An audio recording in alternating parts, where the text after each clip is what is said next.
नमस्कार, जय हिंद दोस्तों। ग्वालियर चंबल संभाग की बेटी एडवोकेट अनुपमा दंडोतिया और माई के लाल परिवार के द्वारा संचालित समाज सेवी संस्था अनुपमा राज दंडोतिया वेलफेयर फाउंडेशन के द्वारा प्रतिवर्ष की भांति इस वर्ष भी चिकित्सा शिक्षा के साथ आध्यात्मिक समाज से जुड़े अनमोल गौरव रत्नों का सम्मान अटल बिहारी वाजपेयी के जन्मदिन के अवसर पर किया गया। दोस्तों, आपको बड़े हर्ष और गौरव के साथ सूचित किया जा रहा है कि तानसेन की नगरी और वीरांगना लक्ष्मीबाई के बलिदान स्थल पर समाज सेवी संस्था अनुपमा राज दंडोतिया वेलफेयर फाउंडेशन के द्वारा उन समाज सेवी दानवीरों को सम्मानित किया गया जो हकीकत में भारत मां के सपूत होकर अपना और ग्वालियर का नाम रोशन कर अपने पूर्वजों को नमन करते हैं। हम बात कर रहे हैं ग्वालियर जिले ही नहीं देश के सबसे बड़े नेत्र रोग विशेषज्ञ श्री पुरेंद्र भसीम की, जो 1990 से लगातार अंधत्व निवारण का पुनीत कार्य कर रहे हैं। दोस्तों, आप कह रहे होंगे कि डॉक्टर भसीम नेत्र रोग विशेषज्ञ हैं, उनका काम ही नेत्र रोगियों को ठीक करना है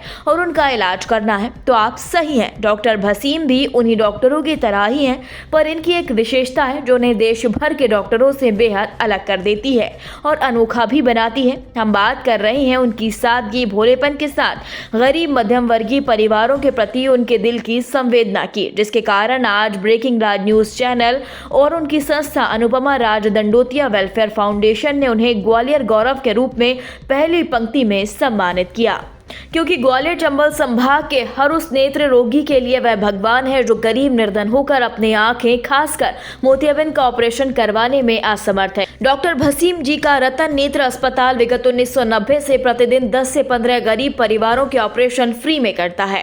दोस्तों, जिस तरह डॉक्टर भसीम गरीब निर्धनों के मसीहा बने हैं, वैसे ही उनकी पत्नी भी उनसे कम नहीं है।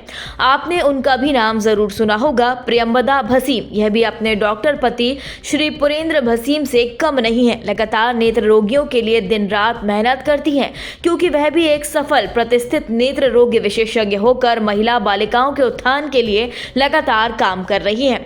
दोस्तों, अब बात करते हैं तीसरे ग्वालियर के गौरव रत्न जयरोग्य अस्पताल के समाज सेवी बाल शिशु रोग विशेषज्ञ श्री रवि आमिर जी की, जो जयरोग्य अस्पताल में कार्यरत हैं और प्राइवेट भी लोगों का उपचार करते हैं। पर मानवता के साथ अस्पताल में यदि कोई गरीब परिवार का रोगी आता है और उसे इलाज करवाने में असुविधा होती है, तब डॉक्टर अपनी ओर से उसे इलाज उपलब्ध करवाते हैं या उसके संपर्क के समाज सेवियों से उपलब्ध करवाते हैं। यह आचरण और व्यवहार ग्वालियर ही तो क्या, भारत देश के बहुत ही कम सरकारी और प्राइवेट डॉक्टरों में देखने मिलता है, क्योंकि 90% डॉक्टर मरीज की खाल के साथ बाल भी उधेड़ देते हैं। दोस्तों, अब बात करते हैं 18 घंटे मरीजों को देखने वाले निराले डॉक्टर श्री संजीव थरेजा जी की। यह भी चिकित्सा जगत की बड़ी ही अनोखी मूर्ति और पहचान है। ग्वालियर के शिंदे की छावनी पर इनका क्लिनिक है। डॉक्टर साहब एक फिजिशियन है, पर यह हर मर्ज के मरीज का इलाज करने की महारत रखते हैं। कहा जाता है कि प्राइवेट अस्पतालों में सबसे सस्ता और सही इलाज करने में इन्हें महारत है। गरीबों को भी मदद करते हैं और ग्वालियर में इनका बहुत नाम है। ग्वालियर के जयरोग्य से लेकर कोई सरकारी और प्राइवेट अस्पताल जिन मरीजों को भर्ती करने से कतराता है और डरता है, डॉक्टर संजीव थरेजा उन्हें दिल्ली के अस्पतालों की तरह अपने अस्पताल में इलाज देते हैं और ठीक करते हैं। दोस्तों, अभी हमने आपको ग्वालियर गौरव रत्न डॉक्टरों से मुलाकात करवाई।